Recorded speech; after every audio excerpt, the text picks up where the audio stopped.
Une histoire douloureuse pour Marie-Claude Montpetit, une ancienne conseillère en immigration. Exonérée ou pas, lavée ou pas par la justice, parfois il arrive que vous demeurez coupable. Marie-Claude Montpetit en sait quelque chose. Elle aurait été victime de ses clients et de la police. Et pourtant, elle a été lavée des accusations qui pesaient contre elle. Elle attaque 3 policiers maintenant en déontologie. Madame Montpetit, bonjour. Bonjour, Monsieur Pro. Pour nous faire une histoire courte, vous étiez conseillère en immigration. On vous a quoi, accusé de demander un pourboire aux immigrants, c'est tout ça? Pas tout à fait ça? Je reconnais votre humour. Non, en fait, Monsieur Pro, il s'agit de 2 histoires qui, en apparence, ne sont pas liées, mais qui, dans les faits, sont intimement liées. Il y avait ici au Canada un groupe de 500 Pakistanais qui se présentaient comme demandeurs de la résidence permanente. Et pour faire une histoire très courte, la GRC et d'autres organismes de sécurité canadienne ont recommandé que ces gens-là ne soient pas reçus comme résidents permanents parce que leur crédentiel de sécurité ne passait pas la norme.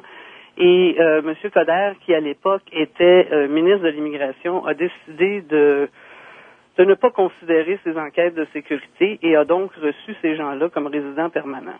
Ah bon? Moi, j'ai voulu médiatiser cette affaire-là parce que j'y étais lié professionnellement. Et quelque temps après mon annonce de médiatisation de cette affaire, je me suis retrouvé criminellement accusé de fraude et de supercherie. Ah oui, mais juste avant de rentrer dans la fraude ou l'accusation, vous penchiez du côté de Coderre qui disait « acceptons les Pakistanais » ou de la police montée qui disait « prenez votre temps avant d'accepter ces gens-là ». En fait, moi, je n'avais pas à prendre parti ni pour l'un ni pour l'autre. Je représentais des gens qui étaient, malgré eux, impliqués dans cette histoire-là, c'est-à-dire qu'ils n'étaient pas, mes clients n'étaient pas visés par les enquêtes de sécurité qui recommandaient qu'ils soient déportés. Ils se trouvaient dans ce groupe de gens-là, mais n'étaient pas directement visés par les enquêtes de sécurité. Oui. Et comme ces gens-là se trouvaient victimes de la situation, moi j'ai dit que je voulais médiatiser cette information-là, et c'est à partir de ce moment-là que je me suis retrouvé accusé. Alors là, vous êtes allé en conférence, vous avez été gazetté, je vous ai lu dans la presse, de voir notamment la Gazette, mais est-ce que ces gens-là qui étaient soupçonnés par la police, la preuve a été faite comme quoi c'était pas des gens très désirables pour le pays? Ah ben c'est clair. Écoutez, les enquêtes de sécurité avaient à l'époque dit clairement que ces gens-là avaient des liens avec des groupements terroristes et que ces gens-là étaient surtout en possession d'une documentation qui était inauthentique ou qui était authentique mais qui n'était pas délivrée au bon porteur. Alors ces gens-là ne se qualifiaient pas de manière sécuritaire à la résidence permanente du Canada parce qu'on ne pouvait pas identifier leur réelle identité. En fait, ces gens-là lavaient leur identité à travers des documents d'identification nationale qu'ils avaient obtenus soit par un achat ou soit par d'autres transactions. Ça, et Coderre, là-dedans, penche pour ces gens-là. Ils s'en viennent Ben, Coderre a clairement dit à la GRC, votre enquête, vous pouvez en faire ce que vous voulez.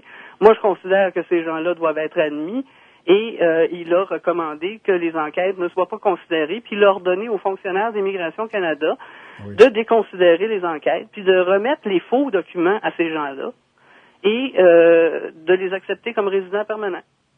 Ça, c'était des réfugiés, ça? Pas tous. Pas tous. Il y en avait qui se portaient demandeurs au titre de réfugiés, mais il y en avait qui se portaient demandeurs dans d'autres catégories d'immigration. Et tout ce monde-là voulait s'établir au Québec pour enrichir notre personnalité, bien sûr. Je ne sais pas si c'est pour enrichir notre personnalité, mais c'est certainement pour laver leur identité. Oui. Et Coderre qui avait annoncé à grand renfort quand il était ministre de l'Immigration, je l'avais lu dans un journal de New Delhi, qu'il favorisait prioritairement la venue d'immigrants qui devaient apprendre le français. Est-ce que c'était le cas de ces 50 moineaux-là? On parle pas de 50, on parle de 500 personnes. On parle d'un groupe de 500 personnes. Est-ce que c'était le cas de ces 500-là? Et s'ils étaient francophones, de souche francophone? Ou francophonisables? Ben, il faudra leur demander à eux. Ouais. Moi, je n'ai pas eu non, ma carrière beaucoup d'occasions de représenter les francophones. Vous n'avez pas besoin de répondre, Mme Montpetit. Vous avez dû dialoguer avec ce monde-là, je sais tout ça par cœur. Maintenant, là, voilà que la police vous accuse d'avoir gazetté ça, mais quelle faute il y avait là-dedans? Il n'y avait pas de quoi à vous Mais en porter. fait, la police ne m'a jamais accusé d'avoir voulu médiatiser cette information-là. Ce qu'on a fait, c'est qu'on m'a accusé de fraude et de supercherie pour m'empêcher de jouir de la crédibilité, justement pour médiatiser cette histoire-là. Parce que, soyons honnêtes, Monsieur Proulx, lorsqu'on est accusé de fraude et de supercherie, et que dans le cadre d'un procès qui se conduit sur ces accusations-là, on allègue aussi que j'aurais fabriqué des documents, comment vouliez-vous que les médias me donnent la crédibilité nécessaire, me mettent en onde pour attaquer un ministre qui avait rendu des directives illégales? Ouais. C'est bien sûr que M. Coderre, à l'époque, aurait dit, mais voyons donc, qui est cette dame? Elle est accusée de fraude, elle a fabriqué de la documentation, alors comment sait-on si ce qu'elle dit à propos de moi n'est pas inexact? Et le juge de la Cour supérieure vous accorde le doute raisonnable. Bon, à partir de ça, est-ce que vous êtes... En fait, c'est plus que ça, M. Proulx. D'abord, c'est un juge de la Cour du Québec. C'est deux juges de la Cour du Québec, parce que il y a eu d'abord un procès pénal pour lequel j'ai été acquitté sur le banc. Et par la suite, la Couronne, le procureur général du Québec, a fait fi de ce premier acquittement qui était basé sur la même preuve. Et on m'a accusé criminellement. Et le juge a dit clairement que non seulement il me faisait bénéficier du doute raisonnable, mais qu'il n'existait aucune preuve pour les allégations. C'est ça, ils ont porté des accusations sans fondement. Alors là, vous perdez votre emploi, qu'est-ce qui arrive là? Étiez-vous attaché au ministère en tant que tel, vous étiez comme pigiste? Non, j'étais praticienne privée, j'avais ma propre étude et je faisais ça depuis 16 ans. D'accord. Et depuis ce temps-là, tout fonctionnait très bien. Et là, vous êtes exonéré, mais votre clientèle s'est volatilisée, je suppose, c'est ça? D'abord, la clientèle s'est volatilisée, mais en plus de ça, il y a Immigration au Canada qui se fait un plaisir de recommander à mes clients de changer de représentant parce que cela activerait leur dossier. Alors, mettez-vous à la place de gens qui viennent ici, et moi, j'étais spécialisé en matière de travailleurs qualifiés. Alors, mettez-vous à la place des compagnies qui veulent faire venir des gens ici pour des périodes de travail déterminées. Ils n'ont pas le temps de s'empêtrer dans des histoires. Est-ce que Mme Montpetit est coupable? L'a-t-elle été? Ne l'a-t-elle pas été? Je veux dire, ces gens-là, c'est des gens d'affaires. Ils veulent faire des affaires et ils n'ont pas le temps de savoir si Mme Montpetit est coupable ou si elle n'est pas coupable ou si on aurait dû l'engager ou pas l'engager. Oui. Alors, victime de vos clients et de la police, vous êtes exonéré, vous passez devant deux juges. Qu'est-ce qui arrive au moment où on se parle, là?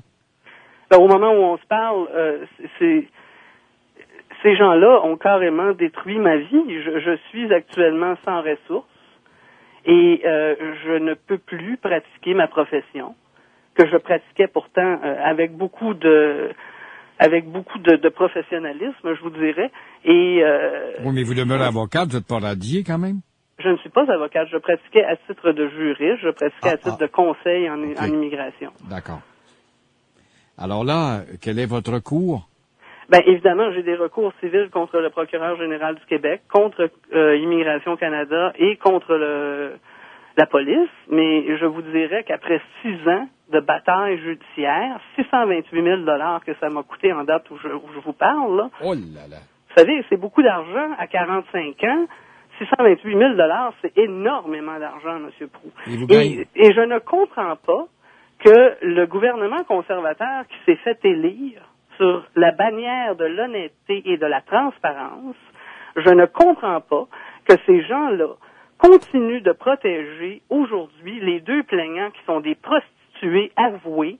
Ils l'ont admis devant le juge, ce sont des Madame était une danseuse plus. Oui. Elle se prostitue sur l'Internet, son supposé conjoint de fait est aussi un danseur. Je ne comprends pas, moi, que le gouvernement ne réponde pas aux demandes du député Gravel qui m'a gentiment offert sa collaboration. Je comprends pas ça. M. Gravel s'est adressé personnellement au bureau de certains ministres et on lui a répondu qu'on n'avait pas le temps de s'occuper de cette histoire-là. Est-ce qu'ils attendent que ça devienne un dossier qui va éclater, ça? Madame Montpetit, il est peut-être temps qu'il éclate parce qu'on a vu le ridicule, justement, faire venir ici immigrants qui représentent pas un gros investissement pour le renforcement culturel et la texture du pays, tels des danseuses. Et ça a passé comme du beurre dans le poêle, et on n'en parle plus, et vous me semblez me démontrer que le statu quo demeure. Faudra y revenir, et je vous remercie beaucoup, madame. Je vous remercie infiniment de m'avoir entendu. Et bonne chance. Au revoir. Marie-Claude Montpetit, vous avez vu, cette ancienne conseillère en immigration qui a été lavée pourtant par la justice. Elle a été exonérée des accusations qui pesaient contre elle. Et maintenant, elle attaque 3 policiers en déontologie. Ça va être long.